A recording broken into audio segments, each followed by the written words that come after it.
Bapa dalam kerajaan surga, kami datang dengan segala kerendahan hati. Kami memiliki kerinduan untuk semakin mengenal Engkau. Kami ingin diubahkan melalui segala yang telah Tuhan berikan kepada kami, melalui firman yang Tuhan sudah curahkan. Tuhan, biarlah waktu ini menjadi tempat di mana kami bisa melihat kebenaran firman Tuhan, dan kami mau supaya Roh Kudus-Mu yang menyentuh setiap hati kami. Biarlah pikiran kami terpusat kepada Engkau dan hati kami diberikan kerinduan untuk berubah dan mau menjadi seperti Engkau. Kiranya firman yang akan disampaikan menjadi benih yang subur di dalam hati kami. Tuhan tolong hamba-Mu yang membawakan firman ini dalam segala keterbatasan Tuhan yang pakai.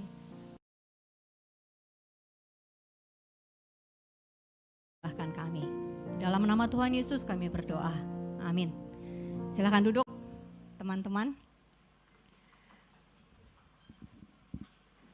Salam kenal dulu, saya Melina, dan saya jemaat di sini. Biasanya di kebaktian umum, beberapa wajah saya kenal, beberapa saya baru pertama kali lihat.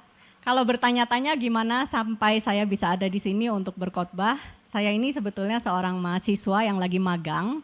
Jadi ini magang saya yang kedua kali. 2 tahun lalu saya pernah magang di sini selama 2 bulan di GKI Puri, dan ini adalah periode yang kedua. Sedang menempuh satu program studi namanya Master of Theology dari STT Reform Indonesia yang ada di Warung Buncit. Ketuanya adalah Pendeta Yuso. Dan saya sedang mengambil jurusan ibadah dan pelayanan gerejawi. Setelah semoga dalam 1 tahun ini saya bisa menyelesaikan tesis dan akhirnya bisa lepas dari tuntutan belajar dan bikin paper yang sebetulnya udah sangat lama saya tempuh ya. Teman-teman kalau tahu mungkin kaget, saya tuh mulai kuliah 2014. Jadi ini udah 10 tahun dan saya ambil part time sampai akhirnya datang masa COVID, STRI menawarkan program studi online, terus saya bilang oke, sekarang ada banyak waktu, mari kita ambil program yang lebih serius, makanya saya ambil MTH 1 degree S2 ya, yang ternyata juga memang bukan hal yang mudah. Tapi saya mendorong Bapak Ibu, teman-teman sekalian, kalau ada waktu senggang, masih bisa meluangkan sedikit waktu, silahkan kuliah lagi karena program teologi ini bukan program yang harus ditempuh dengan ketakutan, tapi kita semua mempunyai satu tanggung jawab untuk semakin diperlengkapi dalam kita melayani Tuhan. Dan saya bersyukur Ci Imelda juga sudah mengambil keputusan untuk join. Jadi setelah ini saya ada teman yang bisa berbagi cerita mengenai program MTH Ibadah. Oke. Baik teman-teman, saat ini kita akan bicara mengenai satu topik mengenai berkat. Kalau kita bicara tentang berkat, kadang topik ini bisa jadi hal yang agak sensi ya. Kadang kita tanya ini, boleh nggak sih kita orang Kristen tuh minta berkat sama Tuhan? Kalau kita lihat teman yang lain mungkin di gereja lain, ada yang sampai dengan imannya katanya bisa meminta sesuatu hal materi yang barang-barang yang kita bilang wah ini mah luxury ya. Boleh nggak kita doa bilang Tuhan saya mau mobil ini, mobil tertentu spesifik warna ini, rumah tertentu, dengan iman saya minta berkat kepada Tuhan. Boleh nggak sih kita doa kayak gitu? Minta berkat sampai akhirnya kita bilang kalau Tuhan betul-betul melihat iman saya pasti akan dapat gitu. Atau kalau kita misalnya lagi cari kerjaan, kita bilang Tuhan saya mau pekerjaan yang gajinya tinggi. Terus kita bikin agak rohani sedikit ya. Kan kalau saya gajinya tinggi, saya perpuluhan makin banyak. Akhirnya kan buat Tuhan juga, boleh dong minta gitu. Kan supaya pekerjaan Tuhan juga dibantu nih lewat pekerjaan saya. Ujung-ujungnya Tuhan. Sebenarnya sumber berkatnya itu penting gak sih gitu, dari pekerjaan yang kita pilih? Boleh nggak kita halalkan segala cara? Mau untung cepet nih, terus judi, untungnya gede, terus boleh nggak kita doa supaya kita menang gitu? Balik lagi, kan nanti kita kasih persembahan, bantuin dong gitu ya. Atau kalau kita hal-hal biasa deh, kita minta didoain sama temen. Kita mau nikah, tolong dong bantuin doa supaya acara pernikahan kita lancar, cuacanya baik. Atau kalau kita lagi mengandung anak, tolong doain supaya anaknya tumbuh baik dan akhirnya lahir dengan sehat. Apakah kita bisa terus meminta berkat kepada Tuhan? Nah, kalau kita lihat ya dari judul khotbah ini, Blessed to be a Blessing. Kayaknya ini hal yang simple, ya nggak sih? Karena agama lain pun mengajarkan hal yang sama.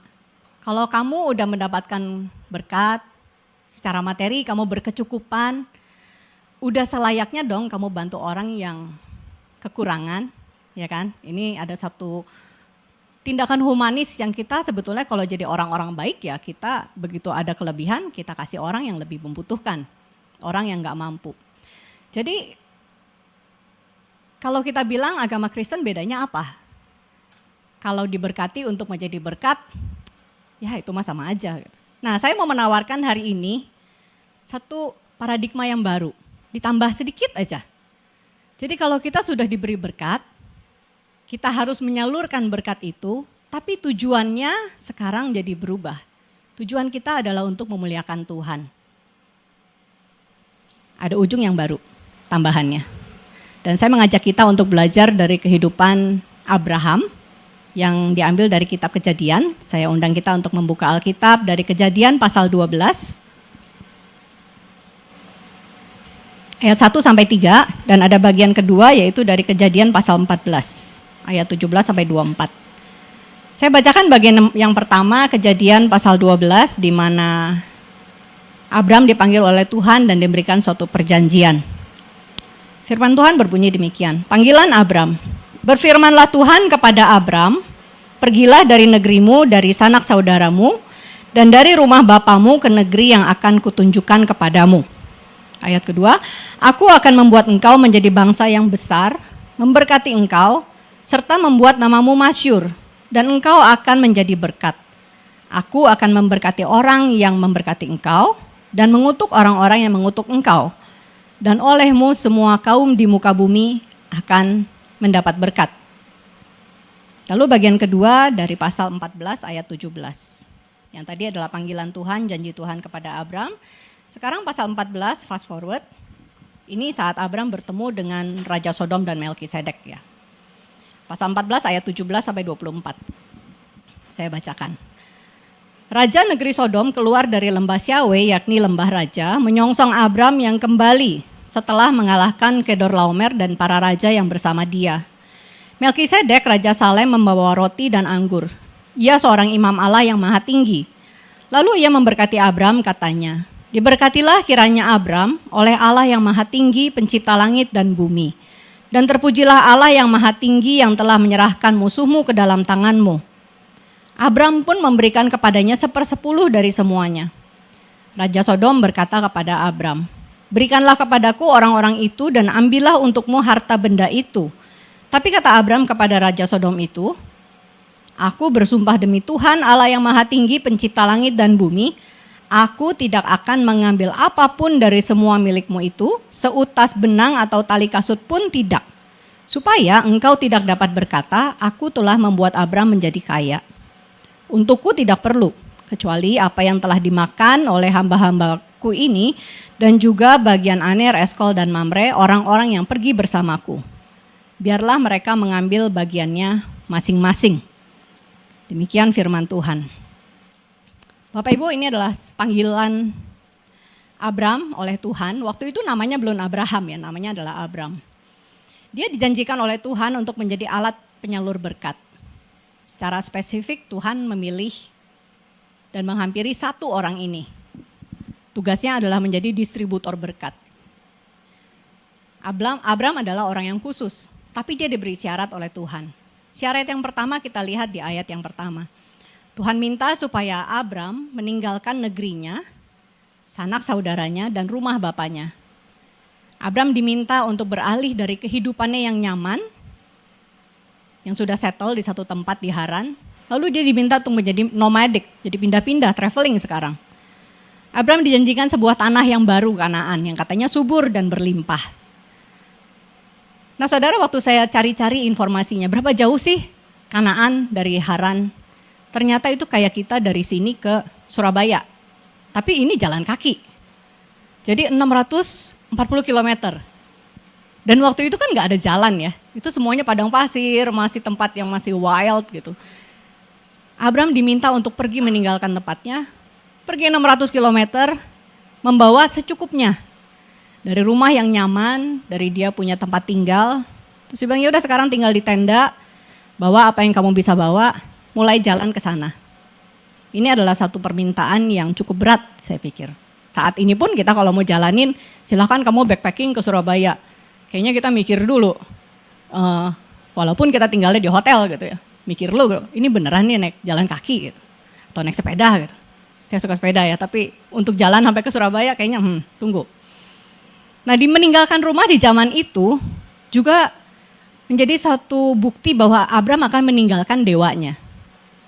Kehidupan di timur kuno, ancient Near East, adalah setiap orang yang memiliki satu tempat tinggal, biasanya mereka piara satu dewa. Jadi mereka waktu itu belum mengenal Yahweh, mereka percaya ada dewa-dewa yang menjaga kehidupan mereka. Tiap keluarga punya satu dewa, patung yang mereka pelihara dan mereka sembah. Nah, waktu Abram diminta pergi meninggalkan rumahnya, itu juga berarti Tuhan bilang kamu harus tinggalin dewa kamu. Dewa yang keluarga kamu sembah, yang selama ini sudah memberikan kamu kecukupan, lupakan itu, tinggalin. Saya mau kamu berpegang kepada saya, rely on me, dan tinggalkan dewa yang lama. Itu hal yang kedua yang Abram harus tinggalkan, kenyamanan, lalu dewanya. Yang ketiga adalah warisan keluarga. Saat Abram pergi berarti dia meninggalkan bapaknya. Artinya harta warisan yang harusnya dia terima nanti, dia harus lupakan. Jauh itu, belum tentu dia bisa kembali lagi. Jadi Abram meninggalkan kepercayaan atas perlindungan dari dewanya, dia meninggalkan kenyamanan hidupnya, dan dia melupakan apa yang akan dia dapat di depan. Harta orang tua yang dia harusnya dapatkan lain kali. Jadi Tuhan minta supaya Abram berpindah pegangannya dari yang lama menjadi kepada Tuhan yang dia baru kenal ini yang memanggil dia. Saudara, dari satu hal ini kita melihat Tuhan itu berinisiatif. Tuhan yang beringin untuk berkenalan dengan Abram. Dia bilang, Abram, ini aku, dengerin aku punya rencana. Dan Tuhan mau supaya dia menjadi sumber berkat satu-satunya bagi Abram. Dia mau menunjukkan kesetiaan dan kuasanya. Dia ingin Abram melihat bahwa semua ini kalau dia dapatkan nanti berasal dari Allah Yahweh. Lalu kalau kita lihat dari ayat yang kedua, ini adalah suatu perjanjian. Tuhan bilang, aku akan membuat engkau menjadi bangsa yang besar. Satu janji, aku akan. I will bless you. Dan engkau akan menjadi berkat. Engkau akan menjadi masyhur. Tuhan menjanjikan Abram satu kekayaan. Gak cuma rohani, Tuhan menjanjikan kekayaan jasmani. Dia akan menjadi bangsa yang besar, bangsa yang kaya. Saat Abram melakukan perjalanan, kalau kita jalan ya dari Haran ke Kanaan, itu akan ada banyak pertemuan dengan orang-orang yang dia tidak kenal. Di sana waktu itu berupa kerajaan-kerajaan kecil, mungkin Bapak Ibu ada yang teman-teman ada yang nonton Game of Thrones ya, saya bayangin. Kayaknya suasananya seperti itu, kerajaan ini melawan kerajaan itu, dan saat kita jalan kita nggak tahu akan bertemu siapa. Selain itu juga masih berbentuk dalam satu suasana yang wild gitu. Kamu bisa ketemu binatang buas, nggak tahu di depan ada apa. Tapi Tuhan menjanjikan keselamatan, suatu perlindungan yang dia berikan kepada Abram. Tuhan bilang, aku akan memberkati engkau dan engkau akan menjadi berkat.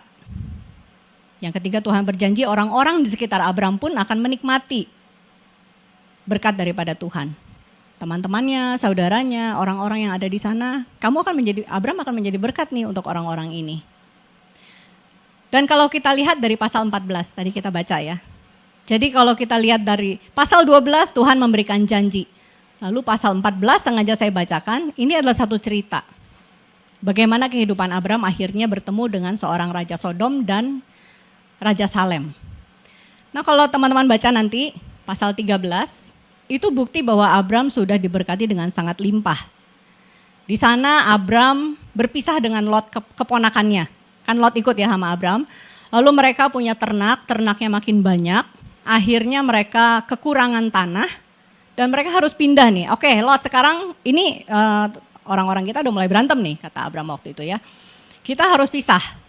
Kamu mau kemana, nanti saya cari tempat yang lain. Nah di pasal 13, di sana Lot memilih, oke, saya pilih lembah yang subur dekat Sodom, lalu Abram pindah ke tempat yang berlawanan.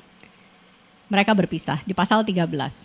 Nah di pasal 14, ada cerita bahwa Lot itu ditangkap oleh lawannya Sodom. Waktu itu Lot sedang tinggal di Sodom, lalu dia terbawa rombongan yang kalah perang oleh Raja Kedorlaomer. Itu kawannya Lot. Jadi saya coba lihat-lihat cerita perangnya kayak apa sih. Nah kita lihat ya, waktu itu ada 2 kelompok. Ada sekutu 4 sama sekutu 5. Saya coba membayangkan waktu itu seperti apa sih perangnya gitu. Nah yang sekutu 4 ini yang ada namanya Kedorlaomer, peran utamanya ya. Raja ini punya pengikutnya dari 4 kerajaan yang lain. Kedorlaomer melawan Sodom. Di sini isinya 5 kerajaan. Nah di dalamnya ada Sodom. Sodom itu yang di mana tempat si Lot tinggal.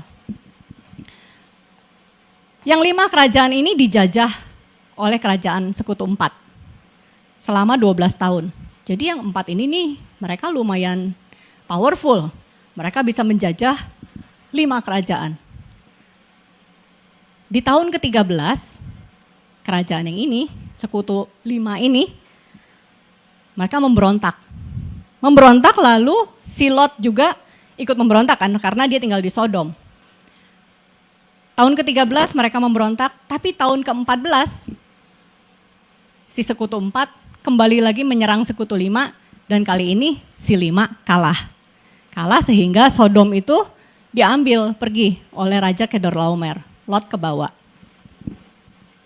Datanglah orang yang selamat dari peperangan itu ke Abram. Dia bilang, Abram tolong, keponakan kamu si Lot itu kebawa sama Raja Kedorlaomer. Tolong selamatkan dia. Lalu Abram dengan pedenya, dia langsung memberikan pertolongan. Tercatat Abram membawa 318 pasukan. Nah saya bayangkan 318 orang ini pasti udah ikut dari awal. Karena Abram baru jalan, gak mungkin dia baru mendidik orang-orang untuk bisa berperang. Jadi orang-orang ini terkenal dengan pasukan yang hebat. Dan benar waktu Abram kembali menyerang Kedorlaomer, Abram menang. Nah di ayat 4, di pasal 14 yang tadi kita baca, Raja negeri Sodom dengan Raja Salem yang namanya Melkisedek itu datang untuk memberikan hormat kepada Abram. Teman-teman bisa sambil baca ulang ya ceritanya ya. Saya nggak bacakan lagi. Jadi si Melkisedek Raja Salem ini terkagum-kagum dengan Abram. Dia datang bawa roti dan anggur, merayakan kemenangannya Abram. Ayat 19 dan 20, Melkisedek memberikan satu pengakuan. Ini adalah pengakuan bukti dari janji di pasal 12 yang tadi kita baca. Di mana Tuhan berjanji akan membuat Abram bangsa yang besar dan masyhur. Dan Melkisedek mengakui, Allah kamu ini yang telah memberkati engkau. Lalu tindakan Abram apa? Dia memberikan persembahan 10%.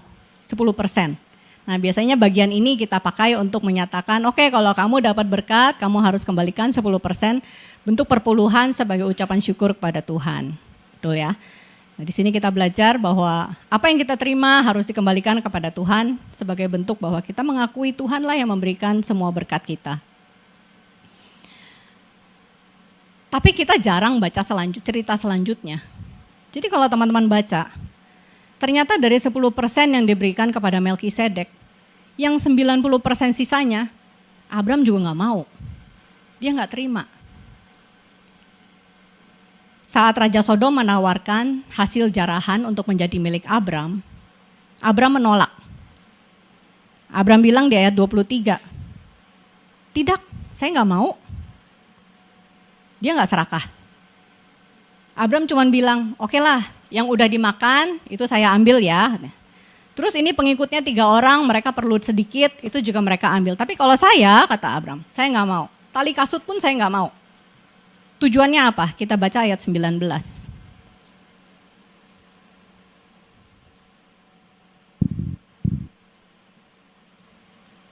Ayat 23 ya.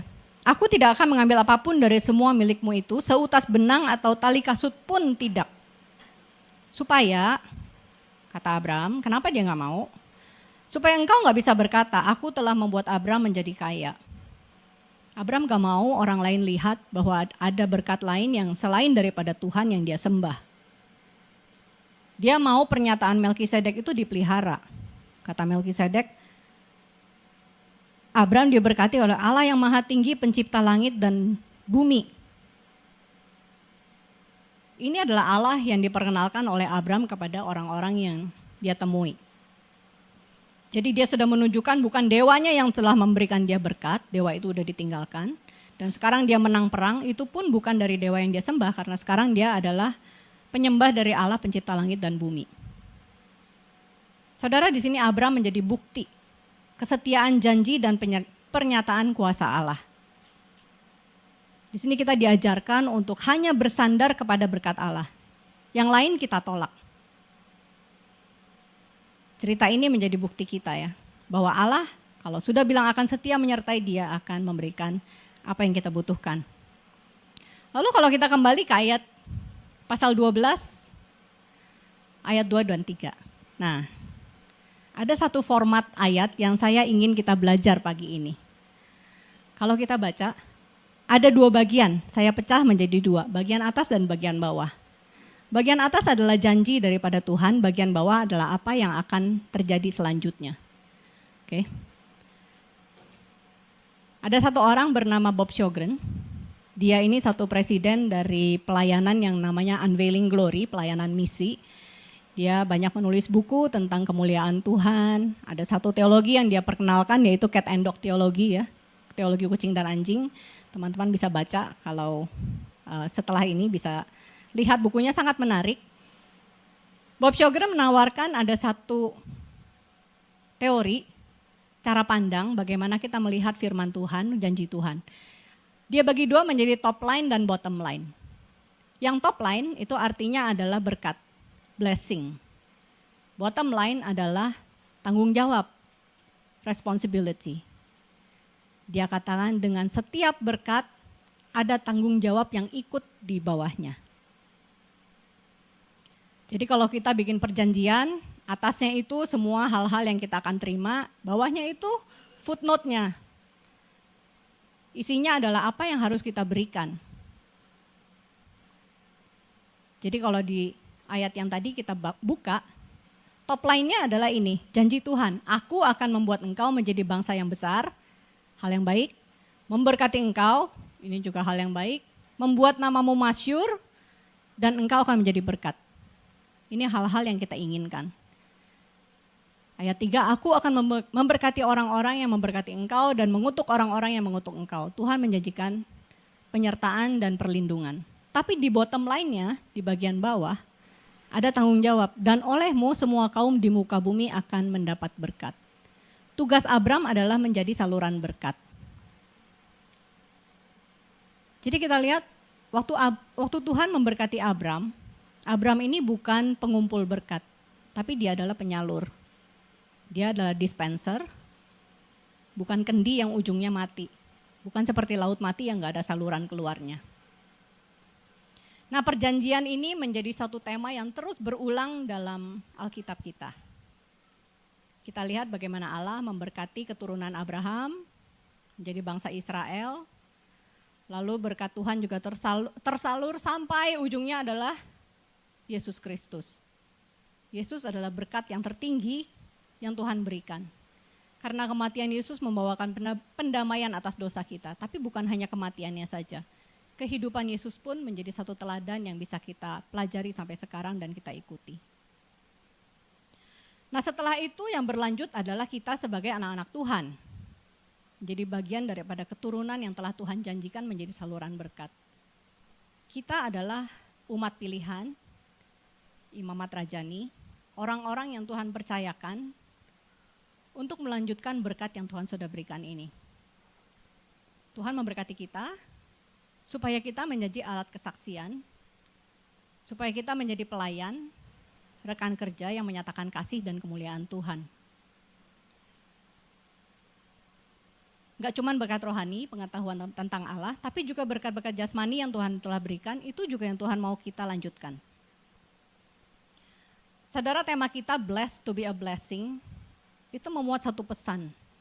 Bahwa sebetulnya kita ini bukan penikmat terakhir ya, kita bukan ultimate beneficiary. Ada lanjutan orang yang harus kita layani. Ada kelanjutan dari tindakan Allah untuk memberikan berkat. Selanjutnya apa sih? Adalah bangsa-bangsa yang ingin Tuhan raih. Tuhan ingin jangkau supaya mereka semua itu mengenal Allah yang benar. Ini bukan untuk sebagian orang, tapi untuk semua orang. Malahan Allah ingin untuk semua ciptaannya, segala bumi dan isinya, untuk menikmati berkat-Nya. Dan ujungnya apa?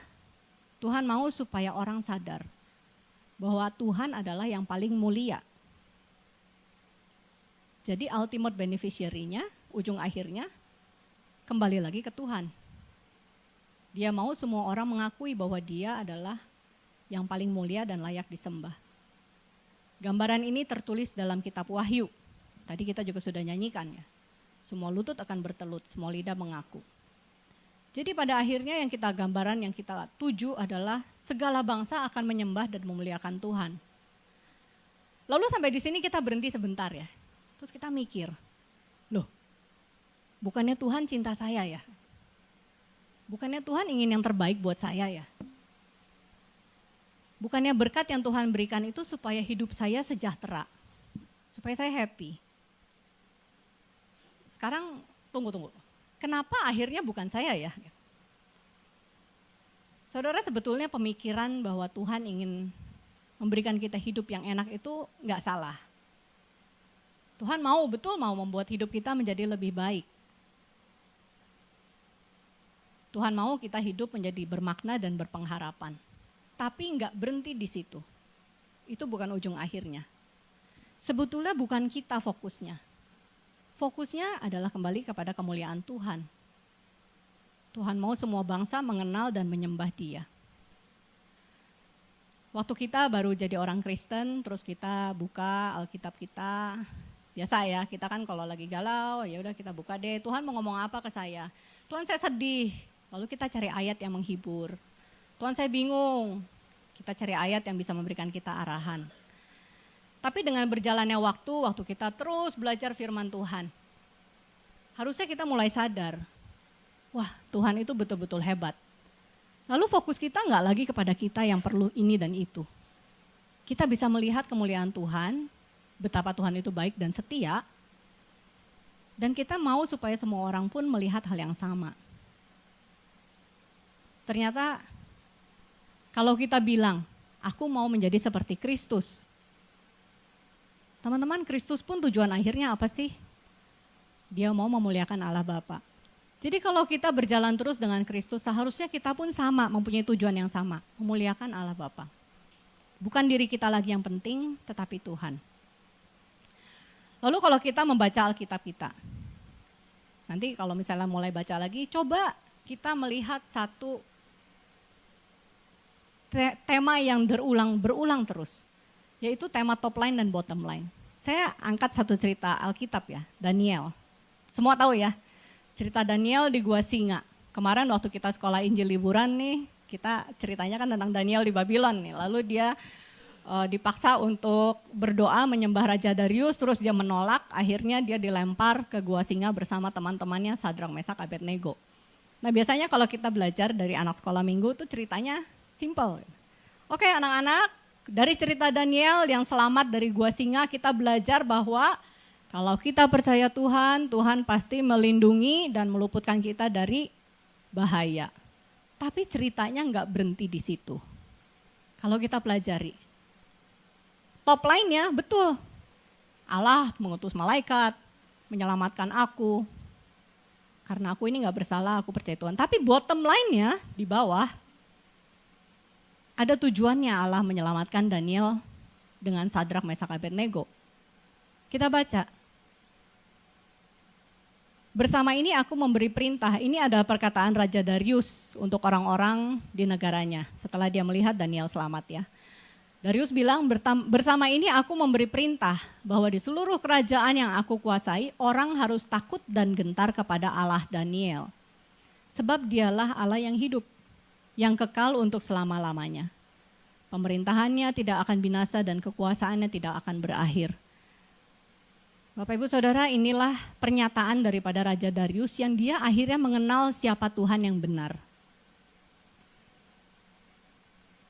Raja Darius akhirnya melihat, oh Allahnya Daniel ini yang betul. Dan ini yang Tuhan mau. Dengan cerita ini, kisah demi kisah di dalam Alkitab, kita melihat bahwa tujuan Tuhan adalah menyatakan kemuliaannya. Contoh lagi si Hana dan Penina. Tahu ya, Hana Penina, waktu itu Hana tidak bisa punya anak. Dan dia berdoa, meminta anak kepada Tuhan. Dan Hana meminta hal yang benar. Karena apa? Dia mengembalikan anak ini kepada Tuhan. Dia bilang, Tuhan kalau engkau memberikan aku anak, nanti dia akan melayani engkau di bait suci. Dan akhirnya Hana diberikan Samuel. Respon dari Hana adalah dia memuliakan Tuhan. Dia melihat bagaimana Tuhan itu adalah Allah yang melihat penderitaan dia dan memberikan dia seorang anak yang membuat dia bersuka cita. Saudara, saat kita meminta berkat, bisa nggak kita mikir lagi, untuk Tuhan apa ya kemuliaannya? Jangan berhenti hanya di kita saja. Lalu kalau di perjanjian baru, Matius 28. Nah ini terbalik ya, nggak apa-apa ya kita balik ya. Bottom line-nya ada di atas, top line-nya ada di bawah. Top line-nya Tuhan menjanjikan satu penolong yang setia. Yesus bilang, aku akan menyertai kamu sampai akhir zaman. Tapi penyertaan Yesus itu bukan satu tugas yang ya benefit aja gitu, enggak. Dengan benefit ini kita diberikan satu tanggung jawab. Tanggung jawabnya ada yang di atas. Katanya pergilah jadikanlah semua bangsa muridku dan baptislah mereka dalam nama Bapa, Anak dan Roh Kudus. Amanat agung ya. Ajarlah mereka melakukan segala sesuatu yang telah kuperintahkan kepadamu. Sekali lagi kita lihat satu pattern yang sama.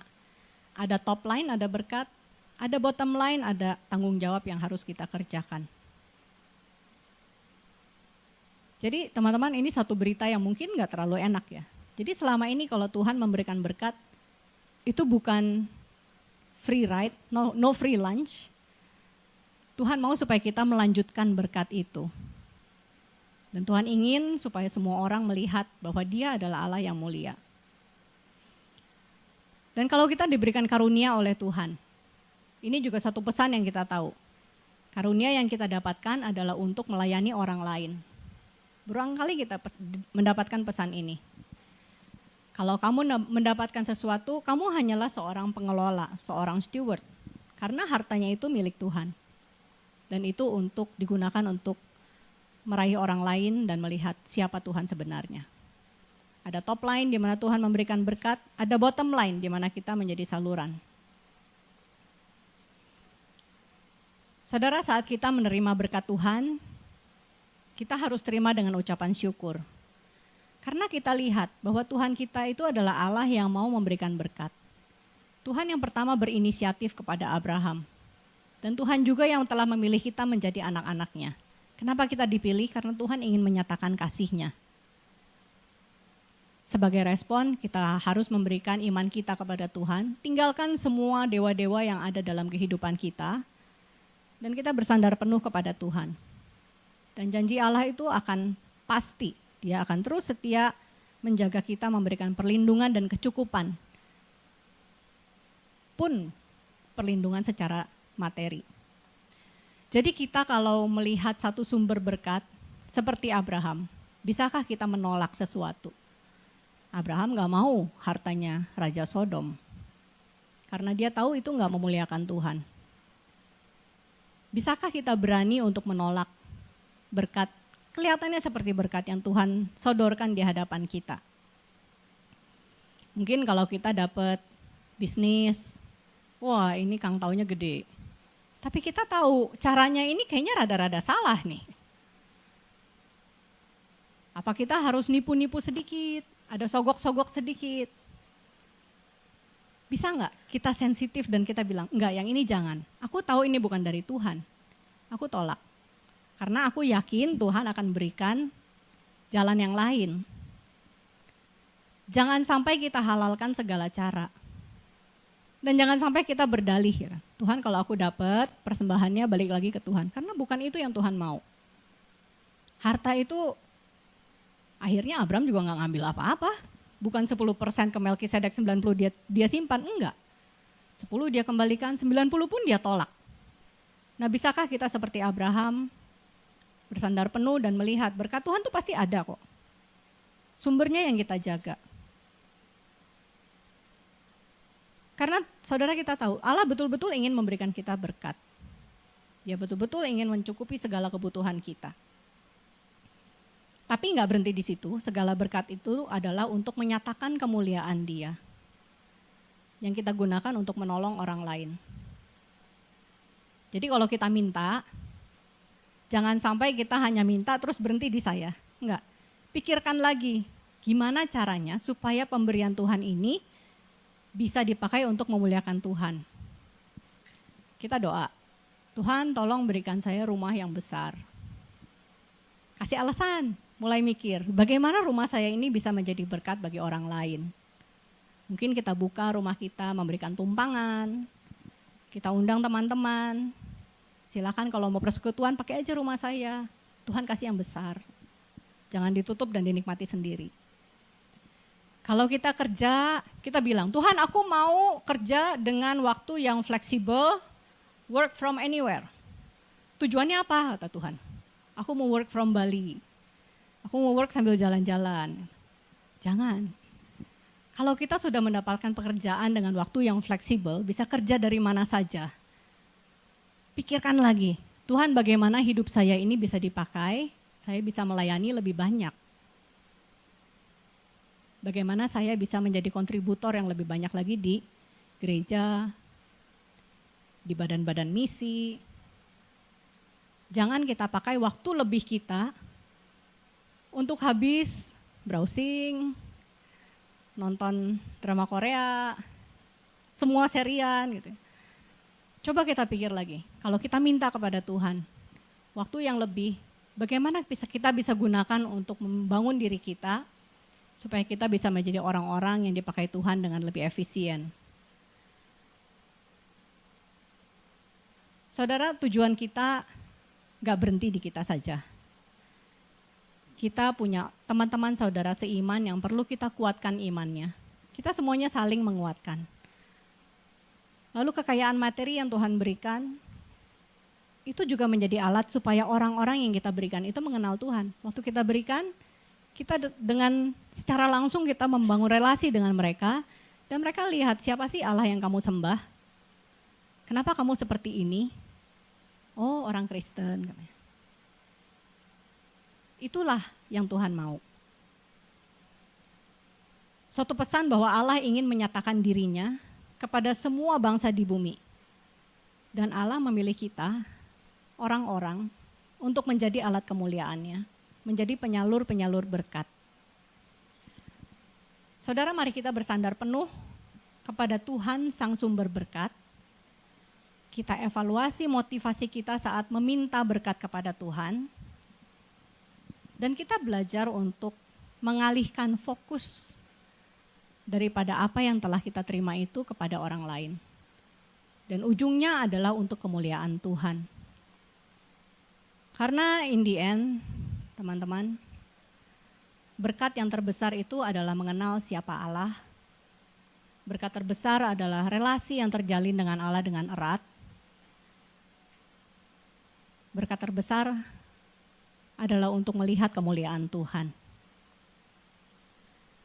Sebagai penutup dari khotbah ini, saya mengundang kita untuk membaca satu bagian daripada Mazmur 67. Ini adalah Mazmur doa yang Tuhan ajarkan. Bagaimana seharusnya kita bersyukur untuk berkat yang Tuhan berikan kepada kita. Kita bacakan sama-sama ya. Mazmur 67. Kiranya Allah mengasihani kita dan memberkati kita. Kiranya Ia menyinari kita dengan wajah-Nya, supaya jalan-Mu dikenal di bumi, dan karya keselamatan-Mu di antara segala bangsa. Kiranya bangsa-bangsa bersyukur kepadamu ya Allah, Kiranya bangsa-bangsa semuanya bersyukur kepadamu.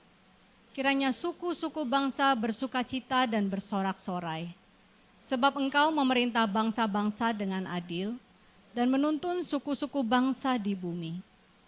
Kiranya bangsa-bangsa memuji Engkau ya Allah. Kiranya bangsa-bangsa semuanya memuji Engkau. Tanah memberi hasilnya. Allah, Allah kita memberkati kita. Kiranya Allah tetap memberkati kita, agar segala ujung bumi takut kepadanya. Mari kita berdoa. Tuhan, kami melihat bagaimana Engkau telah mengasihi kami dan Engkau memilih kami untuk menjadi saluran berkat Tuhan. Tuhan, kami bersyukur atas inisiatif yang Tuhan sudah nyatakan kepada setiap kami. Orang-orang yang tadinya terhilang, kami melihat bagaimana Tuhan mengasihi kami, memberikan kami harapan dan kehidupan yang baru. Dan Tuhan, kami mau supaya hidup kami pun dipakai oleh Tuhan untuk menjadi hidup yang membawa berkat. Tuhan, ampuni kami kalau selama ini kami tidak sensitif akan keperluan orang-orang di sekitar kami, orang-orang yang belum mengenal Engkau. Ampuni kami kalau kami terfokus kepada berkat Tuhan untuk membuat hidup kami lebih enak, lebih nyaman. Tuhan, kami menikmati semua berkat Tuhan dan kami sungguh mengucap syukur atas kelimpahan yang Tuhan sudah berikan. Dan saat ini kami ingin supaya fokus kami bisa terus berkembang. Biarlah kami menjadi orang-orang yang tidak picik, tapi mata kami melihat bagaimana dunia adalah objek daripada kasih Tuhan yang sebenarnya, bukan hanya diri kami. Tuhan, tolong berikan kami hati seperti hati Engkau, sehingga kami bisa melihat apa yang Tuhan ingin lakukan melalui kami kepada orang-orang sekitar kami. Dan Tuhan, diri kami yang penuh dengan keinginan, diri kami yang kadang merasa tidak puas, diri kami yang khawatir, ajar kami untuk terus bersandar kepada Engkau. Tuhan, ampuni kami jika kami kerap menggunakan hal-hal yang tidak berkenan kepada Engkau, karena iman kami tidak cukup untuk melihat bagaimana Engkau akan menopang kehidupan kami.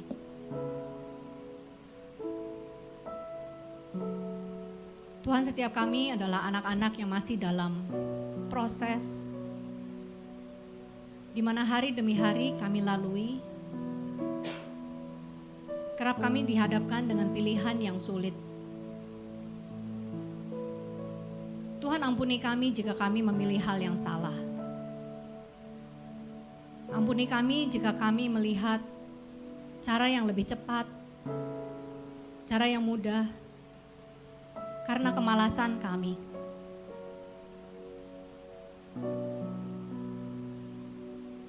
Ampuni kami jika kami tidak memiliki kasih, di mana kami lalai untuk melihat orang-orang yang memiliki kerinduan untuk bertemu Tuhan.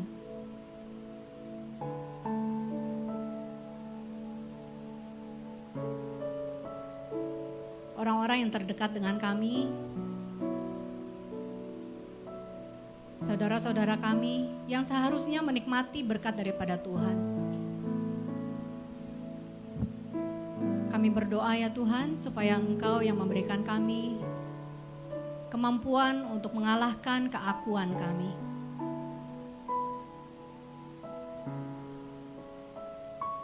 Tuhan, tolong berikan kami pengetahuan.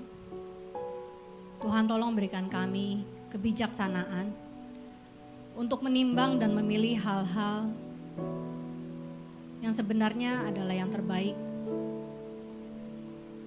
Karena fokus kami adalah untuk memuliakan Engkau. Bapak, tolong kami untuk melihat orang-orang yang bukan kaum kami, bangsa-bangsa lain yang mungkin kami tidak terpikir ada di dunia ini. Bantu kami untuk melihat bagaimana hati Engkau adalah untuk melihat semua orang